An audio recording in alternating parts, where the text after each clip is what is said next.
మనకి యూఎస్లో మొత్తం 3 సెషన్స్ ఉంటాయండి.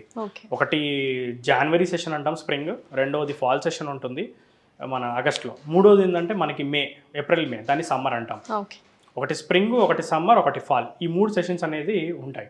సో ఈ సెషన్స్కి ఎలా ఉంటుందంటే, ఫర్ ఎగ్జాంపుల్ ఇప్పుడు మనకి స్ప్రింగ్ వెళ్దాం అనుకున్నారు స్టూడెంట్స్, స్ప్రింగ్కి వెళ్దాం అనుకుంటే జనవరిలో వాళ్ళకి క్లాసెస్ అనేవి బిగిన్ అవుతాయి. సో జనవరిలో క్లాసెస్ బిగిన్ అవ్వడానికి dead lines, most of the universities dead lines అన్నీ కూడా సెప్టెంబర్ 1 కంప్లీట్ అవుతాయి. సెప్టెంబర్ 1, కొన్ని యూనివర్సిటీస్ మేబీ ఆగస్ట్లో కూడా కంప్లీట్ అయ్యే యూనివర్సిటీస్ ఉంటాయి. అంటే 3 to 4 months before dead lines అయిపోతున్నాయి. సో మనం ఎంతో ఎర్లీగా అప్లై చేసుకుంటే మనకు అంత ఫాస్ట్గా అడ్మిట్ రావచ్చు, స్కాలర్షిప్ కూడా మనం ఎలిజిబుల్ అవ్వచ్చు.